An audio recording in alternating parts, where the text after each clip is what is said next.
Hi friends, welcome to Johan academy. இந்த வீடியோவில் பார்த்தீங்கன்னா தாலுக் எஸ்ஐ எக்ஸாமுக்கு ப்ரிப்பேர் பண்ணுறவங்க ப்ரீவியஸ் இயர் கொஸ்டினை அனலிசிஸ் பண்ணி எப்படி படிக்கிறது அதை பற்றி தான் நம்ம பார்க்க போகிறோம். ஸோ யாரெல்லாம் வரக்கூடிய தாலுக் எஸ்ஐ எக்ஸாமில் கண்டிப்பாக பாஸ் பண்ணியே ஆகணும் அப்படின்னு சொல்லிட்டு படிக்கிறீங்களோ அவங்க எல்லாரும் இந்த வீடியோ லைக் பண்ணிவிட்டு இந்த வீடியோ ஸ்கிப் பண்ணாமல் கடைசி வரைக்கும் நீங்கள் கவனமாக பாருங்கள். இந்த வீடியோவில் நான் சொல்லக்கூடிய பிரகாரம் நீங்கள் ப்ராப்பராக ஃபோக்கஸ் பண்ணி படித்தீங்க அப்படின்னா வரக்கூடிய தாலுக் எஸ்ஐ எக்ஸாமில் ஜிகே பார்ட்டில் 80 கொஸ்டினுக்கு 75 கொஸ்டின் வரை ஈஸியாக நீங்கள் ஆன்சர் பண்ணிட முடியும். ஓகேங்களா? ஸோ வீடியோ ஸ்கிப் பண்ணாமல் கடைசி வரைக்கும் நீங்கள் பாருங்கள். ஸோ இந்த வீடியோவில் பார்த்தீங்க அப்படின்னா நம்ம பேட்ச் ஸ்டூடெண்ட்ஸ்க்கு நம்ம கொடுக்கக்கூடிய சிலபஸ் வைஸ் ஷீட் இதை ரெஃபரன்ஸாக வச்சு தான் ப்ரீவியஸ் இயர் கொஸ்டினை எப்படி நீங்கள் அனலிசிஸ் பண்ணி படிக்கிறது அப்படிங்கிறத உங்களுக்கு நான் சொல்லித்தரப்போகிறேன். ஓகேங்களா? ஓகே, நம்ம சேனல் சார்பாக பார்த்தீங்கன்னா தாலுக் எஸ்ஐ எக்ஸாமுக்காக ஒரு பெய்டு டெஸ்ட் பேஜ் நம்ம கண்டக்ட் பண்ணிகிட்டு இருக்கோம். அதற்கான ஷெடியூல், அதுக்கப்புறம் இந்த மாடல் பிடிஎஃப் பார்த்தீங்கன்னா இந்த வீடியோ கீழே டிஸ்கிரிப்ஷனில் நான் கொடுக்குறேன். ஓகேங்களா? ஸோ இந்த வீடியோ பார்க்குற எல்லாரும் அதை டவுன்லோட் பண்ணி பாருங்கள். பார்த்ததுக்கப்புறம் அந்த பெய்டு டெஸ்ட் பேஜில் நீங்கள் அமௌண்ட் பே பண்ணி ஜாயின் பண்ண விருப்பப்பட்டீங்க அப்படின்னா இந்த நம்பரில் என்னை நீங்கள் காண்டாக்ட் பண்ணுங்கள். ஓகேங்களா?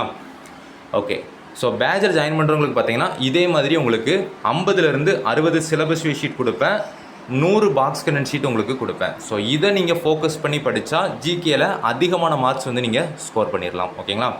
ஓகே, ஃபஸ்ட்டு இந்த தாலுக் எஸ்ஐ எக்ஸாமுக்கு ப்ரிப்பேர் பண்ணுறவங்க என்ன பண்ணணும் அப்படின்னு பார்த்தீங்கன்னா இதுக்கு முன்னாடி நடந்த ப்ரீவியஸ் இயர் கொஸ்டின்ஸ் இருக்கும் பார்த்தீங்களா, அதை டவுன்லோட் பண்ணி வைக்கணும். ஓகேங்களா?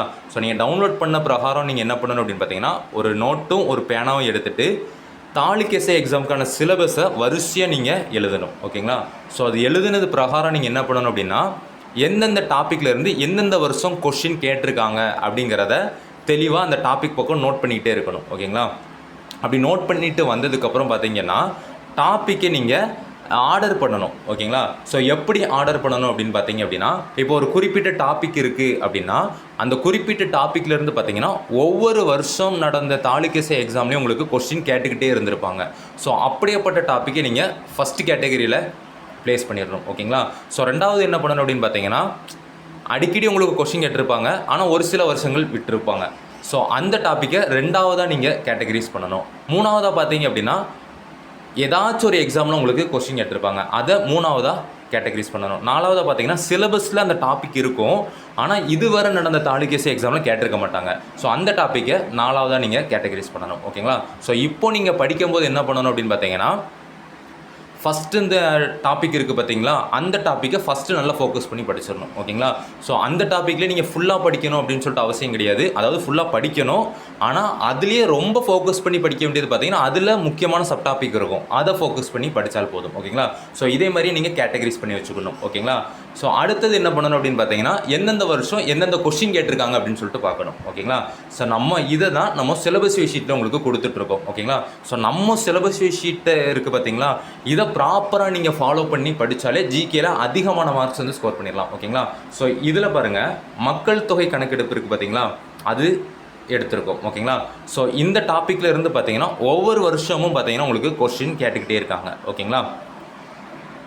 2023 உங்களுக்கு இந்த டாப்பிக்லேருந்து கொஸ்டின் கேட்டிருக்காங்க, 2022 கேட்டிருக்காங்க, 2015 பார்த்தீங்கன்னா 2 கொஸ்டின் உங்களுக்கு கேட்டிருக்காங்க, 2010 பார்த்தீங்கன்னா ஒரு கொஸ்டின் கேட்டிருக்காங்க. ஓகேங்களா? ஸோ இந்த மக்கள் தொகை கணக்கெடுப்பில் எந்தெந்த சப் டாப்பிக்லேருந்து கேட்டிருக்காங்க அப்படின்ட்டு நம்ம அதையும் அகைன் ஸ்பிட் பண்ணணும். ஓகேங்களா? ஸோ என்னென்ன சப் டாப்பிக்லேருந்து கேட்டிருக்காங்க பாருங்கள். ஃபஸ்ட்டு எழுத்தறிவு விகிதம், ரெண்டாவது பாருங்கள் பாலின விகிதம், மூணாவது பாருங்கள் எழுத்தறிவு விகிதம். ஓகேங்களா? அடுத்தது பாருங்கள் மக்கள் தொகை கணக்கெடுப்பில் உள்ள முக்கியமான ஆண்டுகள், அடுத்தது பாருங்கள் பாலின விகிதம். ஓகேங்களா?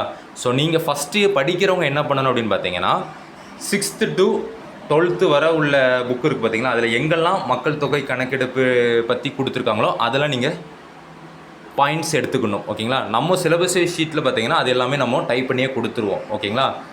ஸோ இதே மாதிரி சிலபஸ் ஷீட் உங்களுக்கு வேணும் அப்படின்னா நீங்கள் பெய்ட் டெஸ்ட் பேஜாக ஜாயின் பண்ணிக்காங்க. ஓகேங்களா? ஸோ நீங்களாக இல்லை எனக்கு சிலபஸ் ஷீட்லாம் வேண்டாம் நானே அனலைஸ் பண்ணி படிக்கேன் அப்படின்னா 6th-லேருந்து 12th வரை உள்ள ஸ்கூல் புக்ஸ் இருக்கும் பார்த்தீங்களா, அதில் எங்கெல்லாம் இந்த மக்கள் தொகை கணக்கெடுப்பை பற்றி உங்களுக்கு கொடுத்துருக்காங்களோ அதெல்லாம் ஒரு நோட்ஸ் மாதிரி எடுத்து வச்சுக்காங்க. ஓகேங்களா? ஸோ எடுத்ததுக்கப்புறம் நீங்கள் என்ன பண்ணணும் அப்படின்னு பார்த்தீங்கன்னா ஃபஸ்ட்டு நீங்கள் என்ன டாபிக் படிக்கணும் அப்படின்னு பார்த்தீங்கன்னா எழுத்தறிவு விகிதம், ரெண்டாவது பார்த்தீங்கன்னா பாலின விகிதம், மூணாவது பார்த்தீங்கன்னா மக்கள் தொகையில் உள்ள முக்கியமான ஆண்டுகள். ஸோ இந்த மக்கள் தொகையில் இந்த 3 டாப்பிக்கை நல்ல ரிவிஷன் பண்ணிவிட்டு அதுக்கப்புறம் பார்த்தீங்கன்னா மற்ற கண்டென்ட்டை நீங்கள் படிச்சுக்கணும். ஓகேங்களா? ஸோ இங்கே பாருங்கள், நம்ம 6th to 12th வரை உள்ள ஸ்கூல் புக் இருக்குது பார்த்தீங்கன்னா, அதிலெல்லாம் ரெஃபரன்ஸ் பண்ணி நம்ம ப்ராப்பராக கொடுத்துருவோம் சிலபஸ் ஷீட்டில். ஓகேங்களா? இப்போ எழுத்தறிவு விகிதத்தில் பாருங்கள், என்னென்ன டேட்டாஸ் உங்களுக்கு ஸ்கூல் புக்கில் கொடுத்துருக்காங்களோ அதெல்லாம் உங்களுக்கு கொடுத்துருக்கேன். அதே மாதிரி பாலின விகிதத்துலையும். ஓகேங்களா? ஸோ பாலின விகிதத்துலையும் உங்களுக்கு கொடுத்துருப்போம். ஸோ ஹைலைட் பண்ணியிருக்கிறது பார்த்தீங்கன்னா வேர்ல்டு லெவலில். ஓகேங்களா? ஸோ இதெல்லாம் ரொம்ப ரொம்ப முக்கியமானது. ஸோ இந்த 5 பக்கத்தை நீங்கள் ப்ராப்பராக படிச்சிங்க அப்படின்னா உறுதியாக வரக்கூடிய தாலுக்கேசே எக்ஸாமில் உங்களுக்கு ஒரு கொஸ்டின் வந்துடும். ஓகேங்களா? ஸோ இந்த சிலபஸ் ஷீட்கான மாடல் பார்த்தீங்கன்னா இந்த வீடியோ கீழே டிஸ்கிரிப்ஷனில் நான் கொடுக்குறேன், எல்லோரும் டவுன்லோட் பண்ணி பாருங்கள். இதே மாதிரி பார்த்தீங்கன்னா ஒவ்வொரு டாப்பிக்கும் நீங்கள் ப்ராப்பராக அனாலிசிஸ் பண்ணி அதன்படி நீங்கள் படிச்சிடணும். ஓகேங்களா? அவ்வளோதான். தேங்க்யூ.